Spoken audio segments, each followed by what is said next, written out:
It's time for 41 is the Mic, a weekly Chiefs podcast with Nick Jacobs of KSHB 41 and Matt Derrick of Chiefs Digest. 41 is the Mic starts now.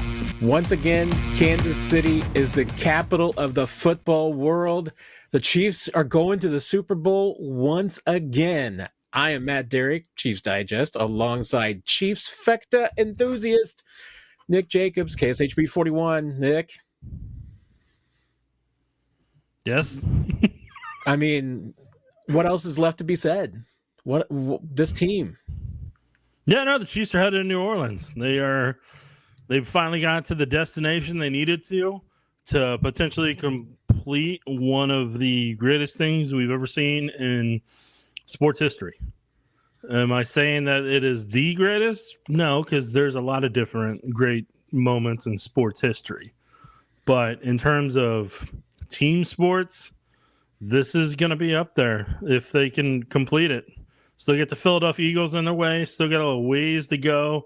A lot can happen between now and then, but they've checked every box that they had to get to the moment that they needed to make it actually happen. So, I mean, hey, it's going to be a long 2-week wait, but Chiefs fans have plenty of experience about how long that wait is, and have a pretty good feel and pretty routine at this point to know just how to slowly build up that emotion instead of just the anticipation for 2 weeks that you had back in 2019.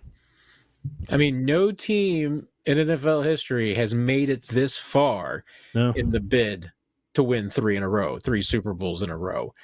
And to do it in this day and age when it's just simply harder and more difficult. There's more teams than ever before. Everything is more grueling. There are better players, better coaches around the league. And yet the Chiefs still keep coming out on top, Nick.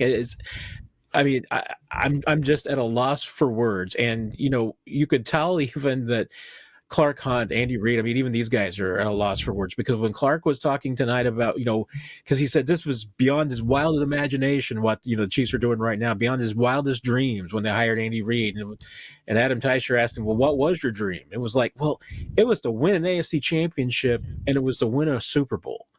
And did that in 2019, and now they just continue to rack it up. And this is 5 Super Bowls in 6 years that the Chiefs have reached. No team has done that. It is absolutely incredible. And win or lose, once they go to New Orleans in 2 weeks, and I know everybody wants them to win, and if they do, it's going to be history. But what this team has already done is history. Yeah, 100%. And so it's the icing on the cake if they can get it done. If they can go out there and they can truly complete the Chief-fecta, as I'm going to continue to call it, as I have since September. If they can complete the Chief-fecta, then that, like I said, that locks in a lot of opportunities for a lot of Hall of Fame careers for, people that were already there to begin with. But all you have to say, the number one byline for when a Hall of Fame member's doing a presentation for the other voters, literally the first thing they'd have to say is they were a member of the Chief-fecta. Like, that's the number one thing you'd have to say, and then everybody universally in that room would be like, "Oh, okay, yeah, no, that's yeah." And then, but like I said, a long ways to go to get to that point. Literally 2 weeks to potentially make that happen, and we'll see what they do. But the reality is this: like this Chiefs team, they have so many guys who have been in pressure cooker situations, have been in those key moments, have been in the clutch moments, the gotta have it moments. They have been there and done that, and there's more than 20 guys on that roster that have been there and done that. And I know that sounds weird to say, but I don't have the official number off the top of my head that I did for a full screen a couple weeks ago of the number of guys who were here for the first part of the trifecta versus the guys who are here just maybe this year, or we're here for last year and this year. But each one of them has played in those key moments, has been through this process and this experience before, and most of the Chiefs coaching staff has been there before and done this and been through all of this so I mean, it's going to be really, really interesting what happens over the next couple of weeks. Yeah, I mean, we can get ahead of ourselves and talk about, what the 2022 draft class might end up doing. But hey, I mean, to me, let's just relive how the Chiefs got there tonight or yesterday, since we're talking about this at 2:30 a.m. in the morning. Nothing better than recapping a game like this at 2:30 in the morning. Right. This was an instant classic, Nick. I mean, this was two heavyweight teams slugging it out. And honestly, after watching an NFC Championship game that was a dud, I mean, I can't wait to see what the TV ratings are for this, because I don't see how anybody could have turned away. This was, just two teams exchanging blows for 4 quarters and nobody getting the edge on anybody until the very end. Yeah. When you look at that Eagles Commanders game, the Commanders were a very inexperienced team in the moment. And that was what cost them. Was the moment rattled them, and they had a lot of nerves in those moments, and that's what led to some of those turnovers. That's what led to some of those opportunities for Barkley to, break off some runs for touchdowns. And some of those guys on the Eagles team have been there and done that. So the moment wasn't too big for them. A.J. Brown's been there before. Jalen Hurts has been there before. Devontae Smith's been there before. Dallas Goedert's been there before. At least half, if not 3/4 of the offensive line's been there before. And so, all that combined, that really showed the separation between the Eagles and the Commanders. I would have been interested to see what the Eagles and Lions could have done against each other. I still think Jared Goff would have wilted against that Eagles defense at some point, but I think it would have been a more compelling game than, unfortunately, what ended up happening between the Commanders and that. But there was going to be history made no matter what in that game, because either Jalen Hurts was going to be the first quarterback to get back to the Super Bowl after losing in his first appearance, which hadn't been done whenever Kyle Brandt ran down all the numbers on Good Morning Football. Or not Good Morning Football, but on the game day this morning. And when he named them all off, I was like, wow, that's insane. Just how many quarterbacks didn't get back to the Super Bowl after losing their first one. And I don't remember how far back it went. I know it went back to at least early 90s. I don't remember anything before. I don't remember him naming off people before that. But the other part of it was if Jalen Daniels won, then he would be the first rookie quarterback to start in a Super Bowl. So either way, one of the quarterbacks was going to have something historic happen for them, and the Eagles were the ones who ended up making that come true. Yeah, and that's why, to me, this game between Chiefs and Bills, after that just debacle of an NFC Championship game, this starts out, Chiefs defense gets a stop on the first drive, turns it over to the offense, and then that was, I think, I had somebody say to me that thought that was the most precise, maybe, Chiefs drive they've seen in the postseason since 2018. It was just the 90 yards, 9 plays, just absolutely marched down the field methodically. Mahomes, I think, 4-4 for 61 yards on that drive. Kareem Hunt had a couple of big runs, and obviously the 12-yard run for the touchdown. After I saw that drive, Nick, I was like, okay, Chiefs offense is here to play. They mean business today. Yeah, that the first 15 there, as I call it, that when I tweeted it out, I was like, that was a first 15 flex if I've ever seen one. That was the tempo setting drive. That's for the offense to be able to do that and execute at that level, and for everybody to collectively get involved in some capacity, whether it was blocking or catching or running. Everybody was involved in that, and everybody had, as Andy Reid say, had a piece in it, but in a good way. Because normally when Andy says that, it's normally about a loss, but everybody had a piece in it in a good way, and all of them contributed to be able to punch it in and score in that first drive. So, yeah, there was a rhythm to it. They did a good job moving the pocket at times. They just did a good job getting the football in a specific type of cadence, a specific type of rhythm. And the offense was really kind of able to lean on that at various points during the game. When the Bills adjusted down the road there against the run, the Chiefs were able to lean on that at times. But yeah, that first drive, that was Andy Reid art, as I like to call it.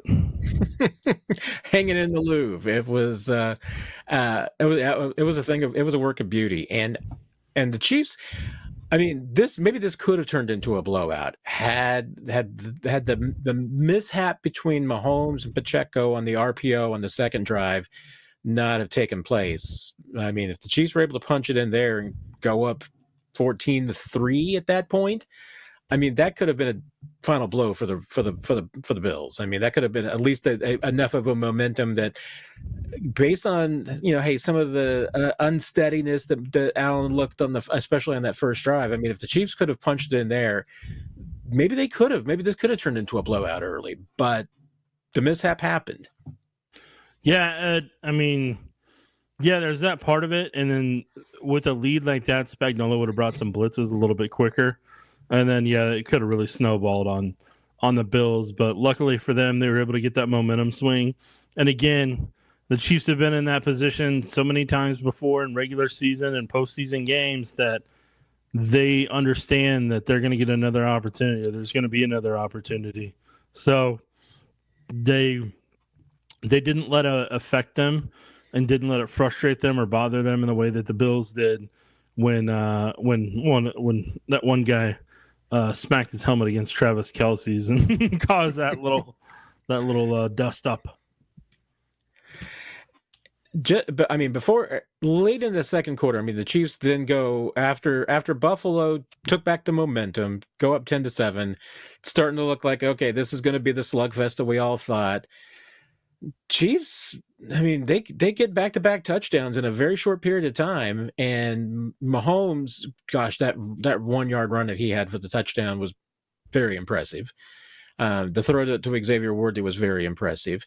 I mean, that also, I mean, getting the Bills down 21-10, that once again also could have felt like it was just like the Chiefs were just, if they could have come out then at the beginning of the second half and had a really effective drive on that first drive, it felt like that could have been something. Although that throw from Josh Allen to Mac Hollins, I mean, you've got to give him, that was an absolutely amazing throw.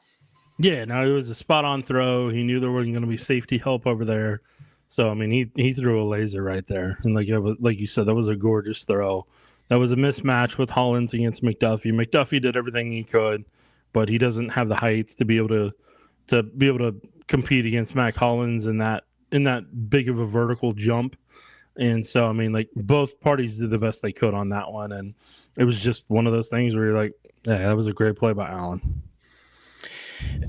One of the, and to me, I think what ended up being one of the best mismatches in this game in the Chiefs' favor, that Xavier Worthy touchdown, Xavier Worthy period in this game. Yeah. 6 catches, 85 yards, a touchdown. He also had 2 rushes for 16 yards, goes over 100 yards from scrimmage. I mean, this was a career game for Xavier Worthy, and there's no doubt. I mean, I would have thought that the Chiefs trading up for Xavier would have been his big takeaway. Hey, the Chiefs wanted me, they came and got me.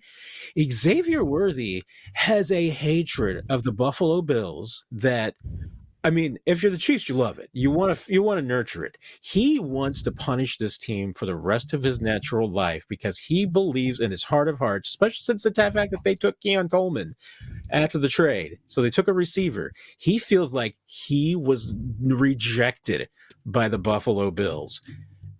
I mean, you got to milk that, don't you, Nick?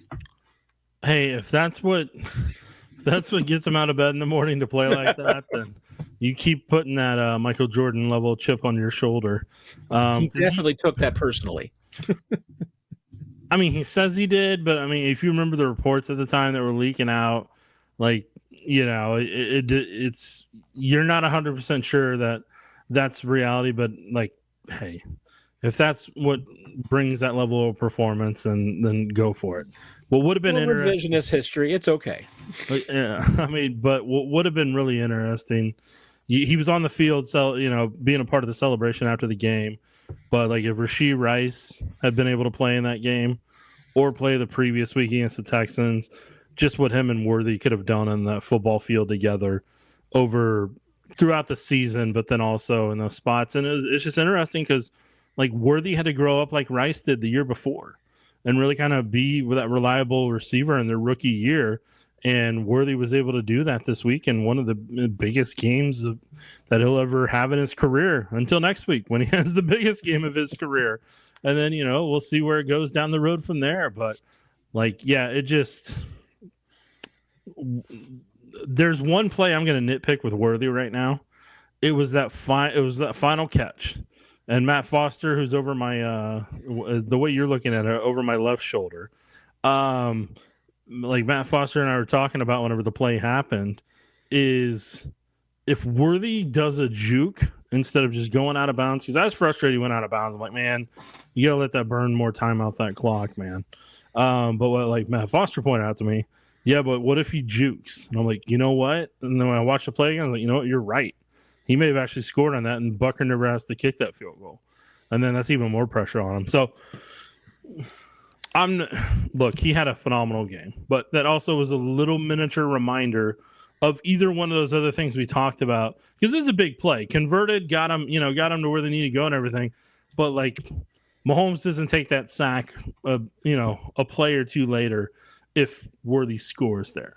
And then the timeouts and the way the clock went down, that sequence goes a little bit differently in that regard. Maybe the Bills have to use one of their timeouts in that spot instead of being able to wait later, and the Chiefs had to convert twice on that, I believe, the final drive to be able to ice the game.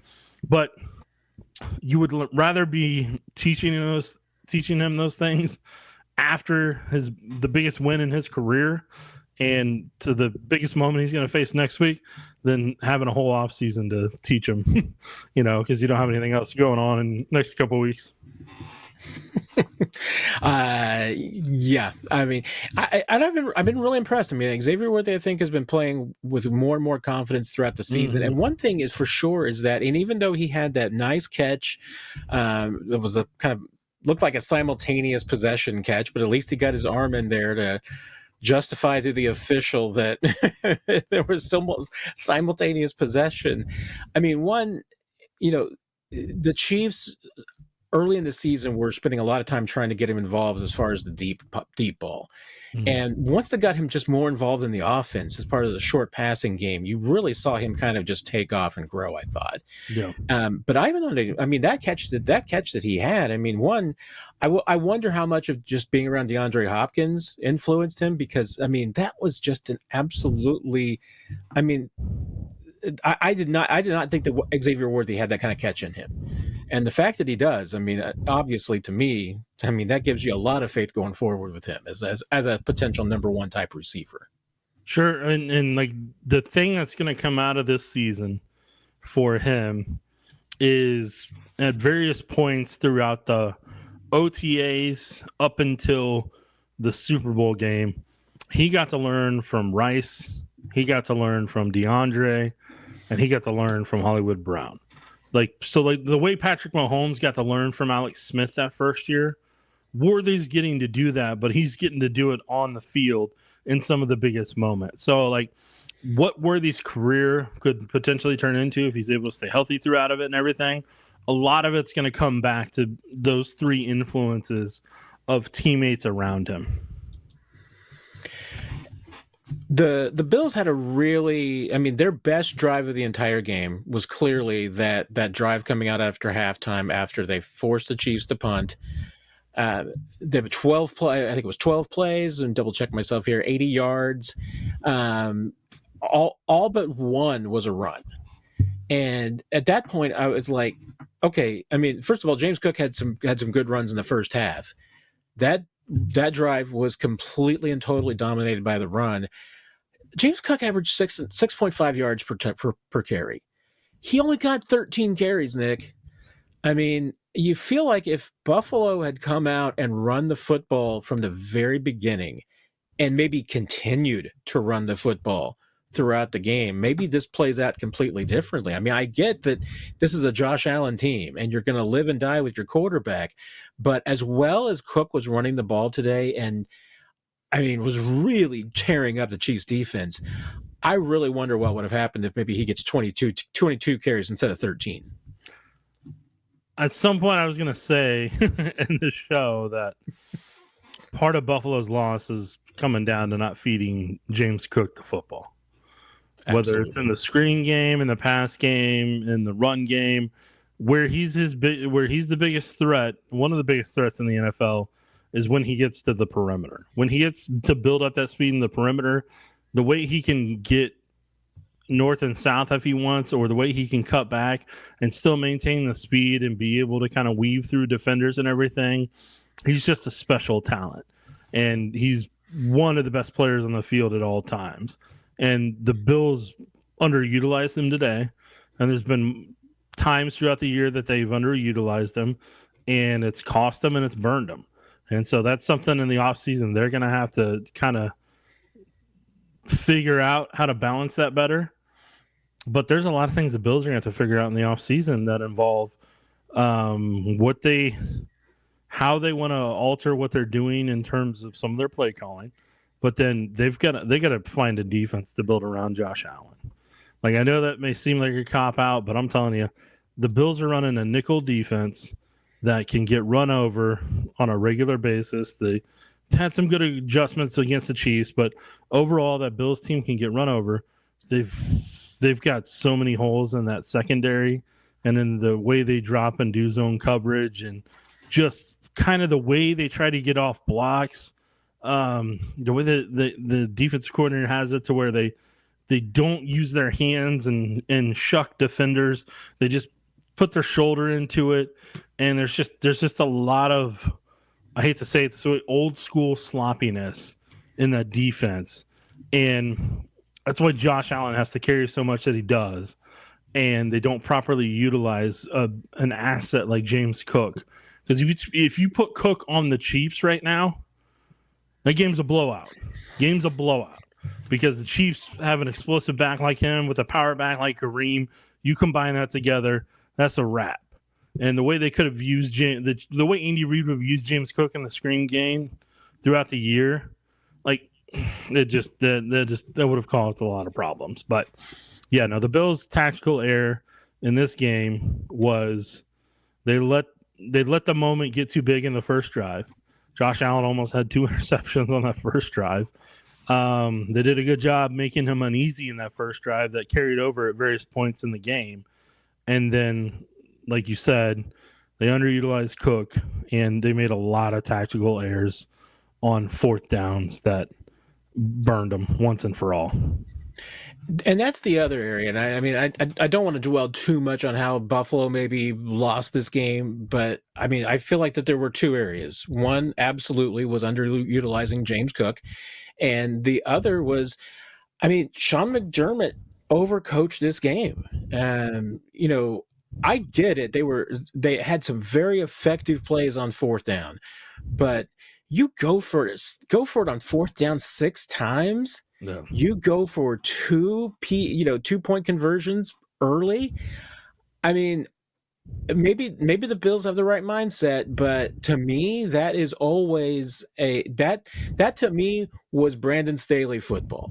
That was Sean McDermott saying to his team, you guys can't beat the Chiefs unless we take chances. We go for it on fourth down. We go for 2-point conversions because you can't beat them toe to toe. You've got to be more aggressive. You've got to do this. And I think that's a bad message to send to your team. And, you know, and at one point they even took points off the board with the PAT because they took the penalty, moving closer, still didn't get the 2-point conversion done. I mean, that's a momentum killer. I mean, and that's why I just feel like I know Bills fans wanted Sean McDermott to be more aggressive. He was aggressive in this game. I just think he overcoached it. Yeah, and for people that didn't get to hear the broadcast that were at the game and are listening to this now, I was surprised the Chiefs gave this up in a production meeting, and they probably shouldn't in the future.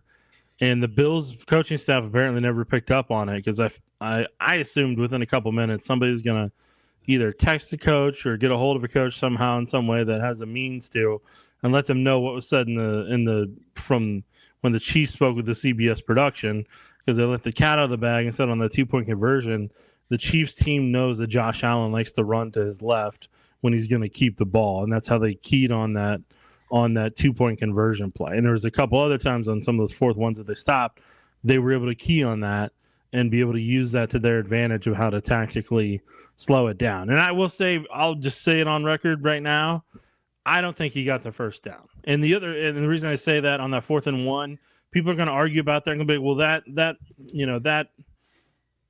official was past the marker. If I remember correctly, based on officiating, that guy doesn't matter. It was the one who spots the ball, and he was behind the line.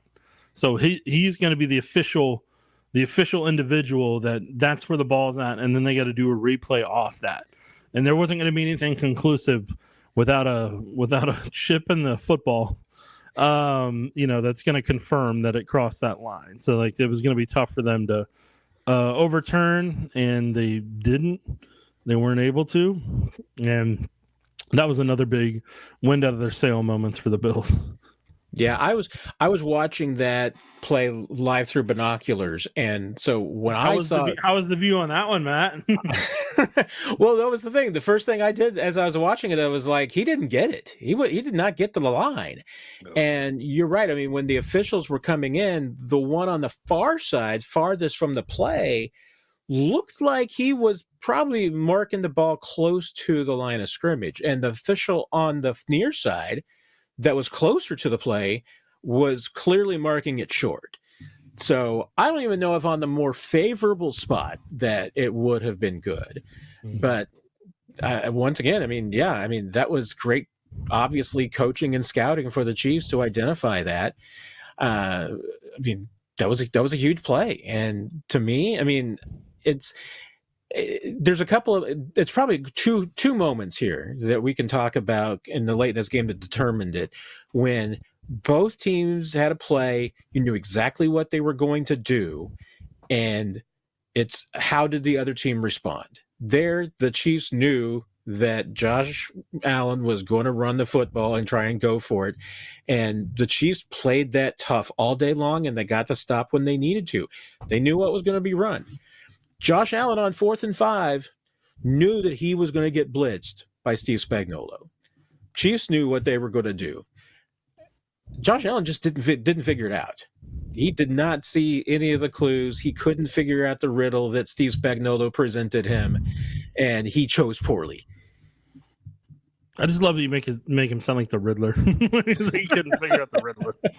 And here's what I'll say. So the down judge is the one, if I remember correctly, on that side nearest to the ball. So we were talking about the down judge, and we were talking about the line judge there. I wanted to get their positions correct. So that's what Matt and I were talking about there. Yeah, look, Josh Allen wasn't able to run in the way that he normally, when he did previously when he played the Chiefs.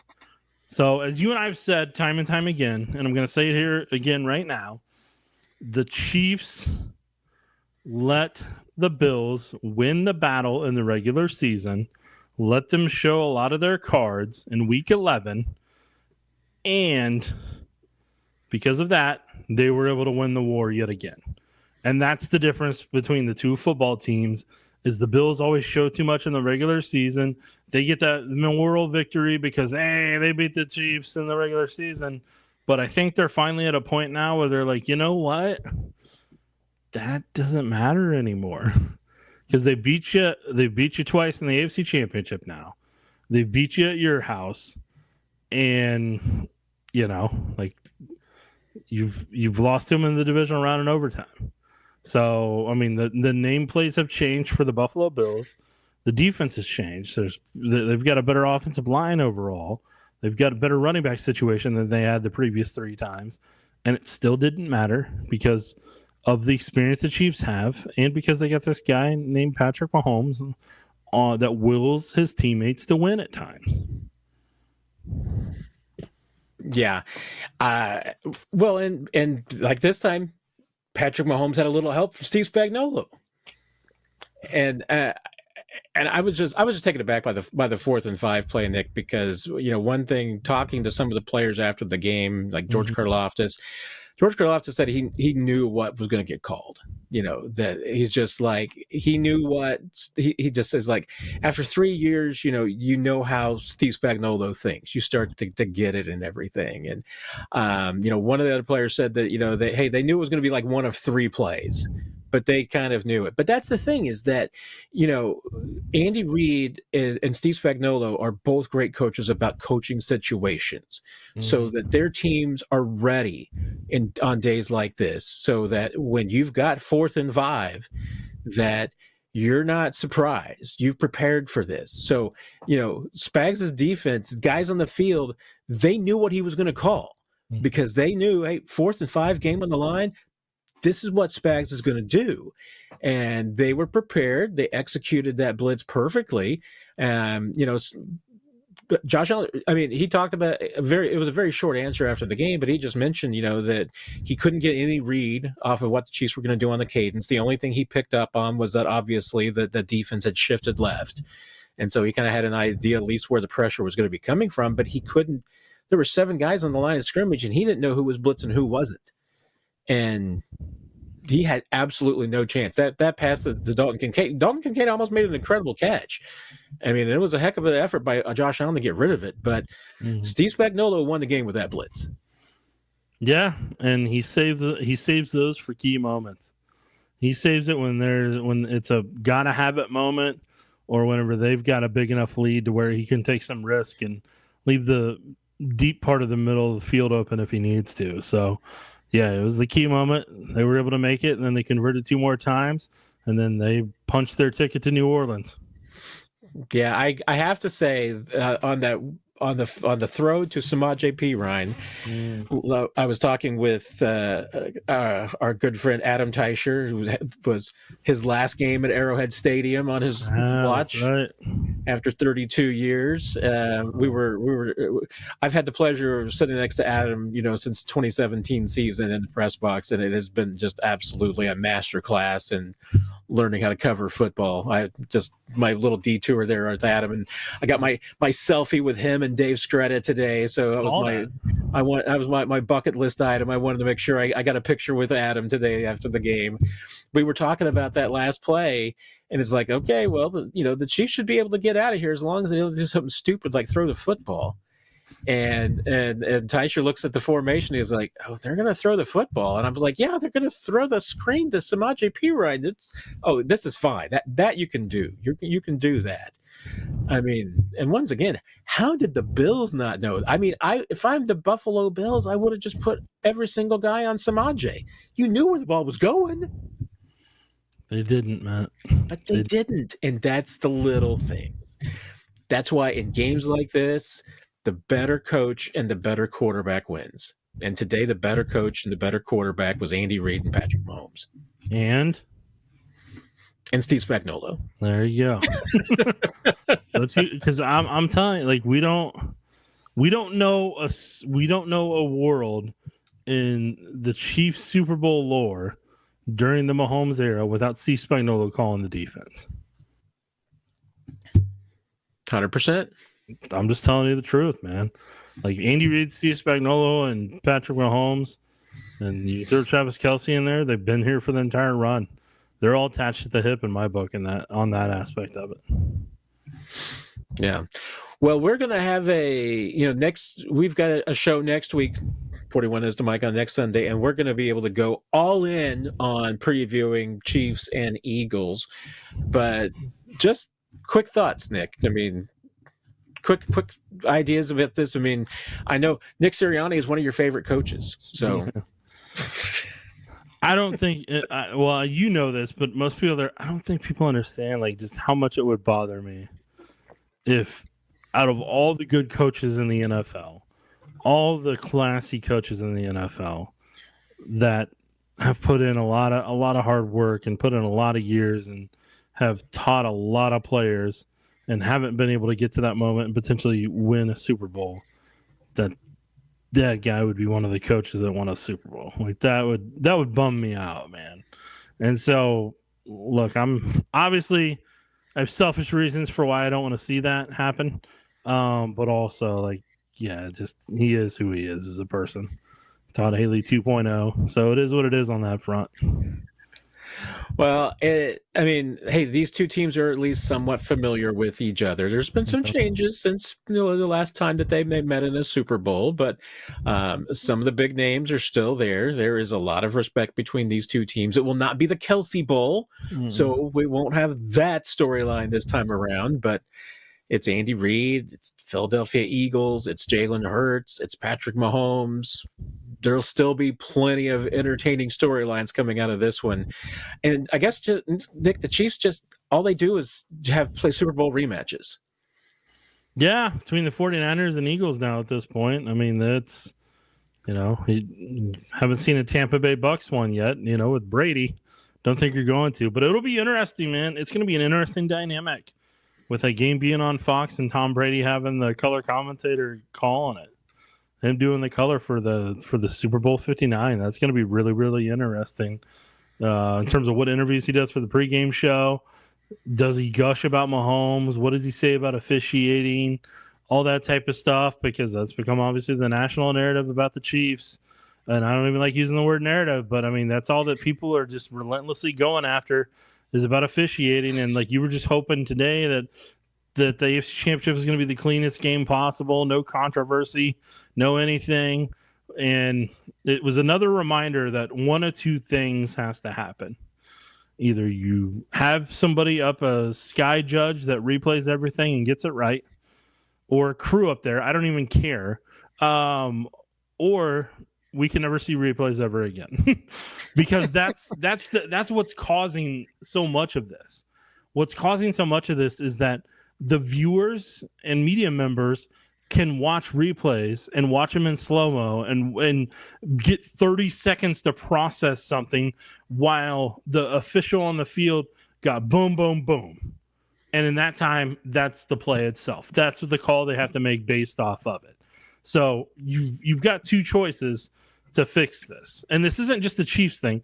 This is actually an entire league-wide thing because the officials are humans. So, I mean, maybe the third option is you get robot officials, and maybe that's what it is.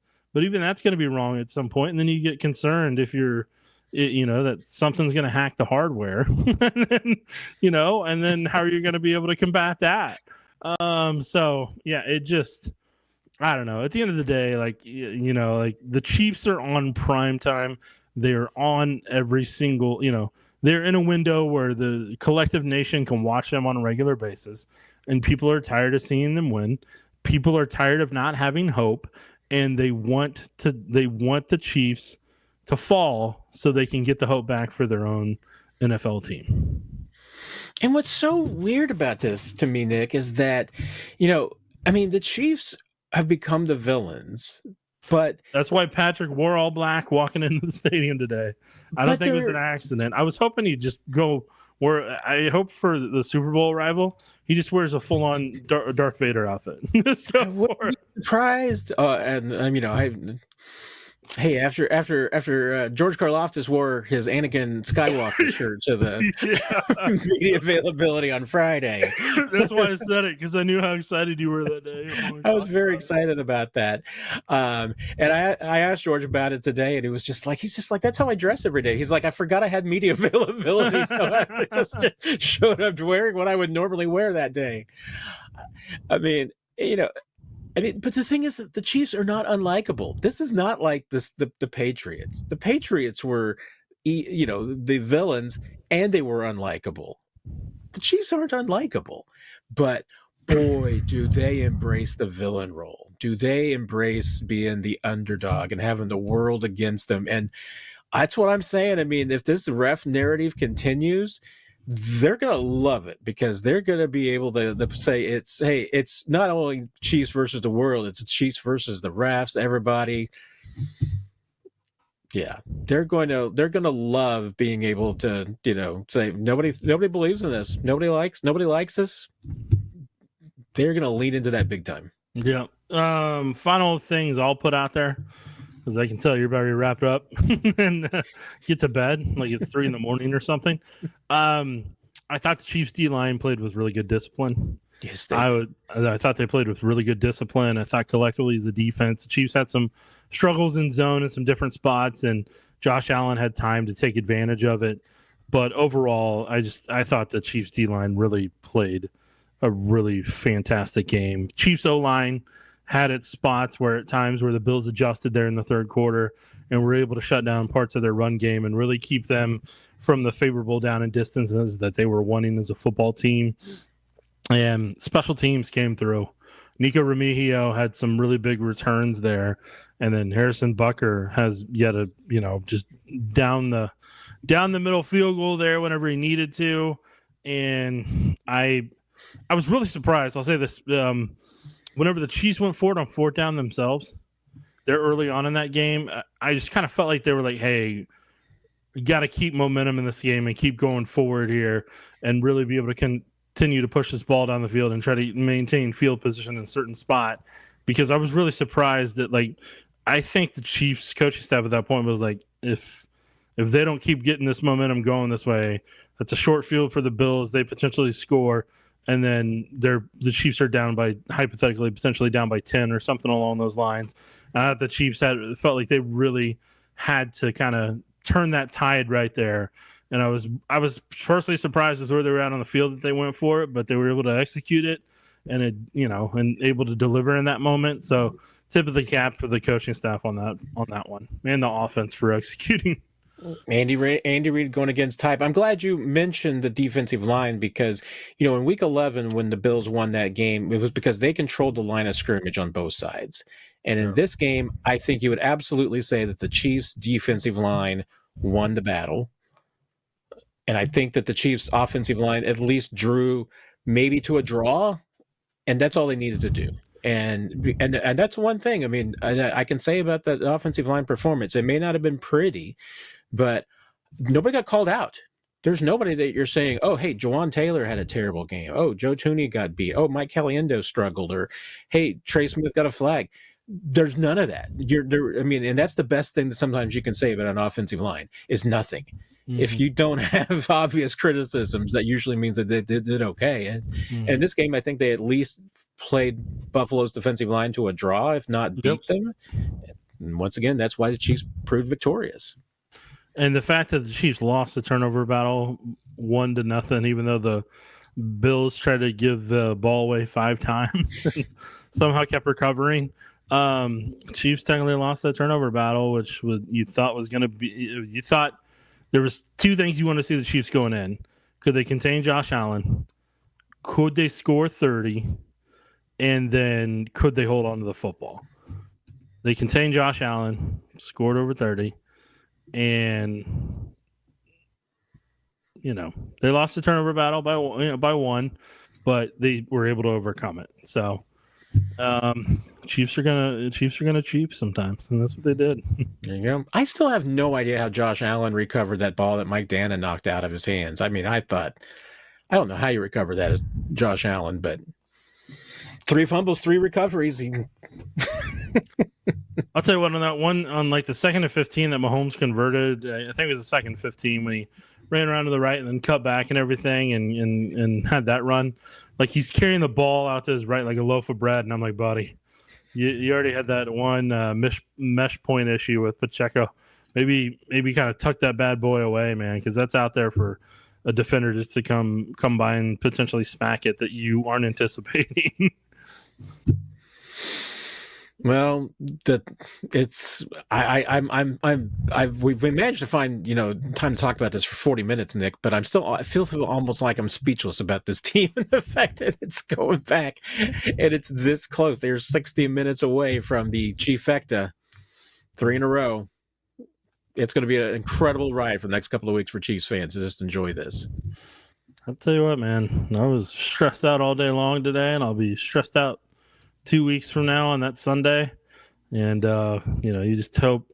And it's weird because, like, for me, it's not so much. I guess for me, 1, I want to see NFL history. Two, it's really cool to see potentially the Chiefs do it, and it's a team you've covered. And, obviously living in Kansas City my entire life, being able to watch them, given some of the years they had in the 90s and 2000s.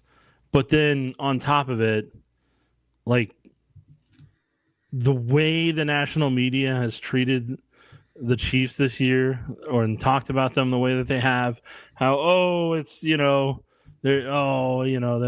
lucky, they're this, they're that. Oh, now it's moved to the officiating, and they keep acting like they're Cinderella. Like, that's what amazes me the most about this. And this is the analogy I'm going to close out on my front. And Matt, you give your final thoughts. But the national media continues to act like the Chiefs are Cinderella and they're going to turn into a pumpkin at midnight.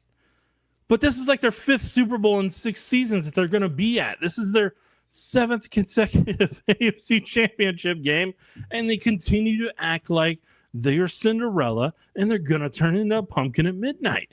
I've just never seen this level of disrespect for a franchise that continues to just defy odds in a salary cap era the way that they do.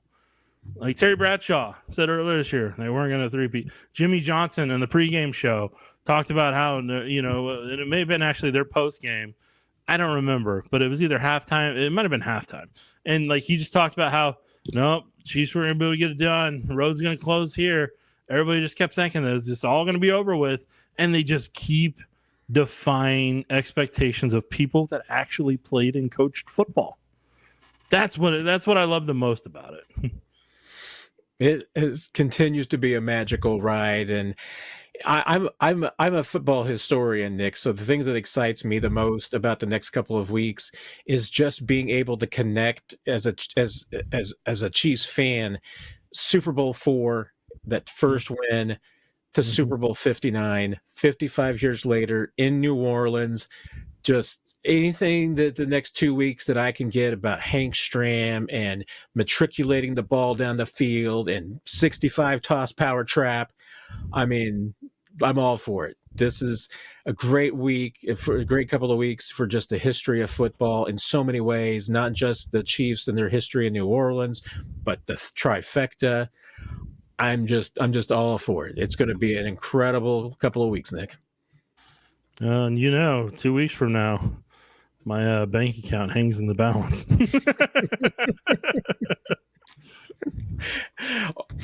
Hey, hardware's expensive, Nick. That's the truth. Everybody, as always, Tuesday night, we will have the Chiefs Digest Q&A, so you can bring your questions, anything that you want to talk about and get answered. Bring it over to the YouTube channel, also on Twitter, Facebook.